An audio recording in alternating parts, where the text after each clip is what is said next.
সুপ্রভাত, good morning.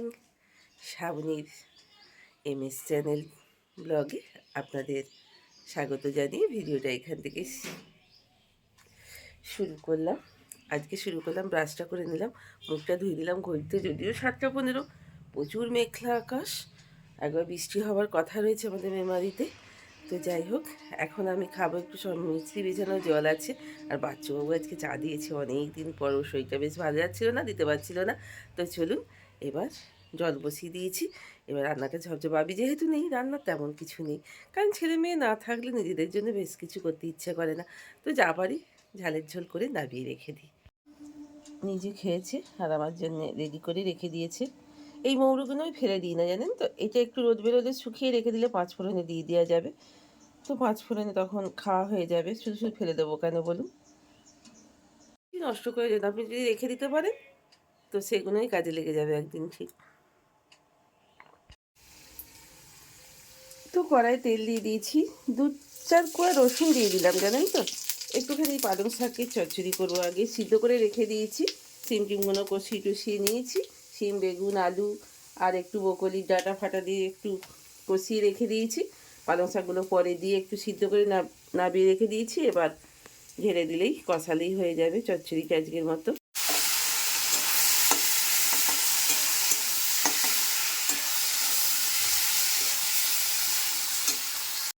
যে মাছের পেটিগুলো কয়েকদিন থেকেই আছে, জানেন তো, এটা করে ফেলি। আর আমার বাদি গিন্নি তো আজকে বাড়িতে নেই, উনি ওখানেই থেকে গেছেন অফিসে। অফিসে না, মানে নিজের যে ফ্ল্যাট ভাড়া নিয়েছেন সেখানেই আছেন। তো চলুন, মাছটা আজকে একটু ভাবলাম কী বলুন তো, একটু মাছটা পাউডার নয়, আমি বাটলাম, সর্ষে বাটা দিয়ে একটু খাবো। তো সর্ষে বাটাটা করে নিয়েছি। আমারও চুলগুলো যেমন সাদা সাদা হয়ে গেছে, অনেকদিন কালি টালি করা হয়নি, জল বাদল জল ঝামটা, দেখো আবার আজকে বৃষ্টি বৃষ্টি আসবে।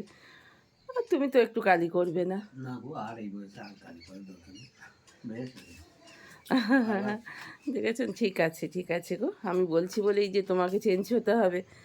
কারোর জন্য নিজেকে চেঞ্জ করো না, তুমি যেমন আছো তুমি তেমনই থেকে যাও। কারণ কারোর জন্য চেঞ্জ হলে কি হয় জানো, নিজের সত্তাটাই চলে যায় ভেতরে। তাই তুমি যেমন, তুমি তেমনই থাকো, নিজের সত্তার কাছে বতী থাকো। তো বিছানাটা আমার পরিষ্কার পরিচ্ছন্ন করা হয়ে গেল।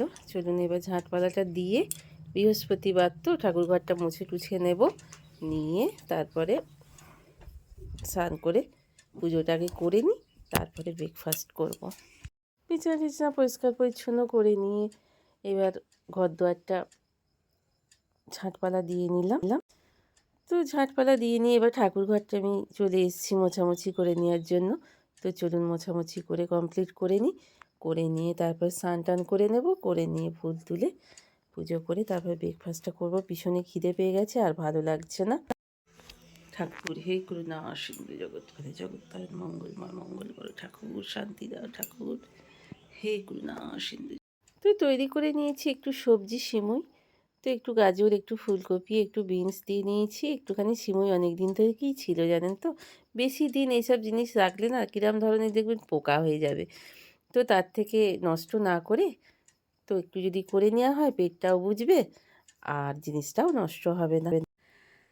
স্নান হয়ে গেল, পুজো হয়ে গেল, ব্রেকফাস্ট করে নিলাম। ব্রেকফাস্টে একটু বানিয়ে ফেললাম, সিমুই বানিয়ে ফেললাম, সবজি সিমুই বানিয়ে ফেললাম। দিয়ে একটু মনে হলো যে একটু চা খাই। ঠান্ডাটা খুব একটা নেই, ঠান্ডা চলে গেছে, কিন্তু একটা কিরম ধরনের একটা ভাব রয়ে গেছে। তো যাই হোক, ঠান্ডা যেতে আমি বলছি না, ঠান্ডা থাকুক, কারণ ঠান্ডা গেলে বাইরে যারা বেরোয়, আমার মেয়ে, প্রত্যেক মানুষ যারা বাইরে বেরোয় তাদেরকে তো কষ্ট, বলুন তো। আমরা না হয় এই শীতকালে জল ঘাঁটি বলে আমাদের একটু বেশি কষ্ট হয় হাউস ওয়াইফদের, তাই জন্য বলি ঠান্ডা চলে যাক, কিন্তু গ্রীষ্মও যেন না আসে, তাদের কত কষ্ট বলুন তো। আমরা তো তবু বাড়িতে থাকি, তাই না। তো চলুন চাটা খেয়ে নিই, খেয়ে নিয়ে ঘরের একটু কাজকর্ম করে ফেলি। এরকম কড়া করে একটা সুন্দর চা করে নিয়ে নিজে যে বসে বসে নিজের কথা ভাবতে ভাবতে, সকাল থেকে কী করলাম এখনো পর্যন্ত, কি করব, কিভাবে কাটছে, কিভাবে সারা জীবনটা কাটাবো, কিভাবে কাটিয়ে এলাম, এই ভাবতে ভাবতে এক কাপ সুন্দর চা করে নিয়ে বসে ভাবুন নিজের জন্য, বেশ ভালো লাগবে। মনে হয় নিজেকে ফিরে পেলাম, নিজের জন্য কিছু করলাম। তো চলুন এখানে, ও বাবা, নুনের হাঁড়িটা ঢাকাটা ফেটে গেছে বলে ফেলে দিয়েছি, তো তাই নুনের হাঁড়িটার ভেতরে পয়সা রেখে দিয়েছে, দেখেছেন? আমি চাবিটা ঢুকিয়ে রেখে দিই, ফেলবো কেন বলুন, ফেলা কিছু যায় না। আর কি সুন্দর দেখতে।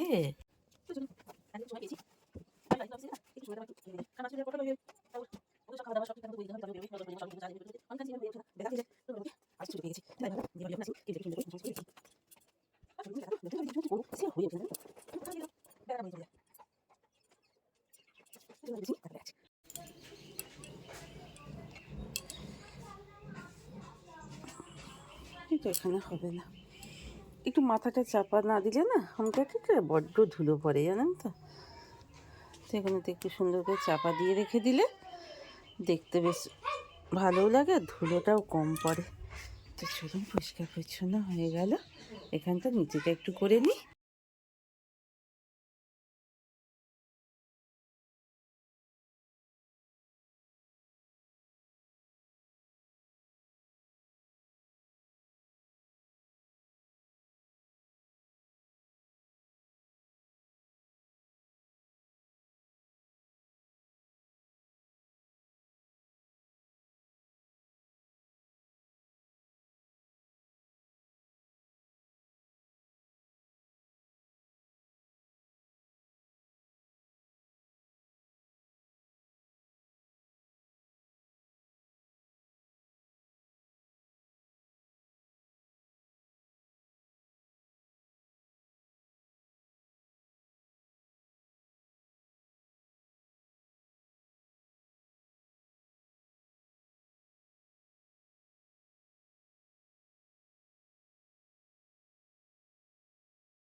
এবার আমার ঘরটা পরিষ্কার করে এলাম, টেবিলটা এখানে, এবার আমার টিভি টেবিলটার ওপরটা দেখেছি যত টিভি ফাঁকা থাকলেই আর যে জিনিসপত্র দেখবেন উঠে যায়, সেটা আপনার ঘরে জিনিস রাখার জায়গা থাকুক আর না থাকুক, এখানে সব লেবু, বাবির বাদাম খোসা সব এখানের মধ্যে রাখা হয়ে গেছে। এখানটা একটু পরিষ্কার পরিচ্ছন্ন করে ফেলি আগে।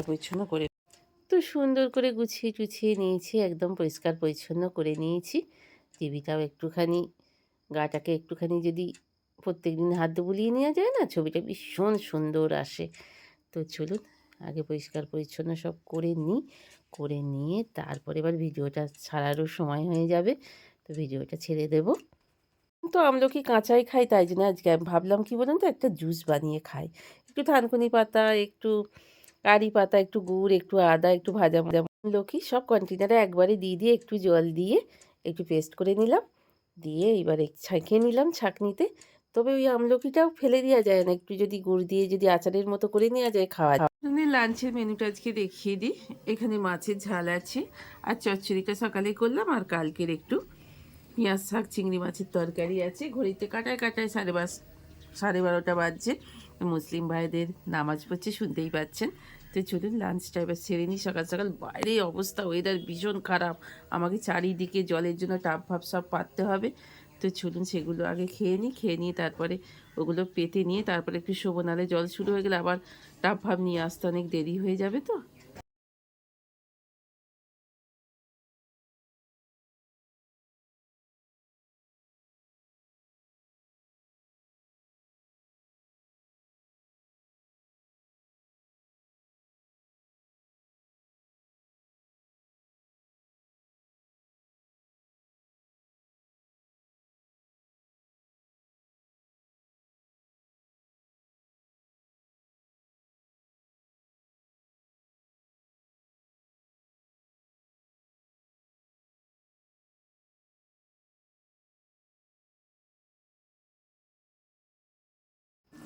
তো চলে এসেছি এবার চিকেনটা চাপানোর জন্য। আমি বেশ করে মশলাটাকে এবার কষিয়ে নিয়েছি, পেঁয়াজটাকে ভেজে টেজে নিয়ে এখানে আলুটা একটু ভেজে তুলে রেখে দিয়েছি, চিকেনটাকে ধুয়ে আগে থেকে রেডি করে রেখে দিয়েছি। ভাত অলরেডি আমার হয়ে গেছে, যেহেতু বাচ্চু আর আমি ভাত খাবো, আর কচুরিটা করবো বাবির জন্য, আর বাচ্চু দুটো এসে টিফিন করবে, তো তাড়াতাড়ি এখন চলে আসছে। তো চলুন চিকেনের মশলাটা আগে হয়ে যাক, তারপরে আলু আর চিকেন দিয়ে ভালো করে কষিয়ে নেব। তো কষাটা হয়ে গেছে, কেমন কষা হয়েছে সেই জন্য আমি একটু মেটে ছিল, জানেন তো মেটে কষা খেতে আমার ভীষণই ভালো লাগে, তাই জন্য একটু মেটেটা নিয়ে বসে পড়লাম খেতে। নিজের জন্যও তো একটু ভালো লাগে, কেউ দিলে না দিলে নিজেই খেয়ে। কেমন হয়েছে? দারুণ হয়েছে, দারুণ। আজকে পুর দিয়া করিনি, জানেন তো বন্ধুরা, আজকে একেবারে ময়দার সঙ্গে মেখে নিয়েছি। অবশ্য দুটো জিনিস দিয়েছি, সবজি দিয়েছি শীতে, একটা মটরশুঁটি আর একটা পালং শাক, তার সঙ্গে 1 ইঞ্চি মতো একটু আদা, একটু ভাজা মানে মশলা দিয়ে দিয়েছি, আর একটু নুন আর একটু মিষ্টি একেবারে কন্টেনারে দিয়ে পেস্ট করে নিয়েছি, দিয়ে মেখে নিয়ে ময়ান দিয়ে মেখে নিয়ে এবার তেলে ভেজে নিয়েছি। ঝামেলা হয়ে বম আর কি, পুরি দেওয়ার একটা ঝামেলা, তো পুরি দেওয়ার স্বাদটা একটু অন্যরকম হয়, যেহেতু পুরটাকে ভাজতে হয়। তো তুমি খেয়ে নাও, আমি আবার বাবি এলে ওদের গরম গরম করে দেব। আমার বাচ্চুর এখন টিফিন হয়ে গেল। এখানে চিকেনটা আমার হয়ে গেছে, দেখিয়ে দিলাম আপনাদের। তো চলুন, বাবি তো ট্রেনে উঠে পড়েছে, সকাল সকাল চলে আসবে, তার আগে আমি এইবার ভিডিওটা শেষ করে ফেলি। ভিডিওটা শেষ করে অবশ্যই বাবি আসার আগে প্রচুর গল্প শুরু করে দেবে, কাল যেহেতু বাড়ি আসিনি, কিন্তু তার আগে আমি ভিডিওটা এখানে শেষ করি, তারপর ব্যায়ামটা আগে ঝপ করে করে নিই। তো আজকের মতো ভিডিওটা এখানে শেষ করছি। এতক্ষণ পর্যন্ত যে যতগুলো বন্ধু মানে যারা আমার পাশে ছিলেন বা ভিডিওটা দেখলেন, তাদের অনেক অনেক ধন্যবাদ জানিয়ে আজকের ভিডিওটা এখানে শেষ করছি। ভালো থাকবেন, সুস্থ থাকবেন এবং পরিবারের সঙ্গে অনেক অনেক ভালোভাবে সময় কাটাবেন, এই আশা নিয়ে আজকের মতো শেষ করলাম। কাল আবার আসছে একটা নতুন ভিডিও নিয়ে, ততক্ষণে যিনি শ্রাবণী বকবকানি কচকচে নিয়ে এখানে শেষ করলাম। শ্রাবণীর MS ব্লগে আবারও কালকের জন্য স্বাগত জানানো রইল অগ্রিম। তো শেষ করলাম, গুড নাইট।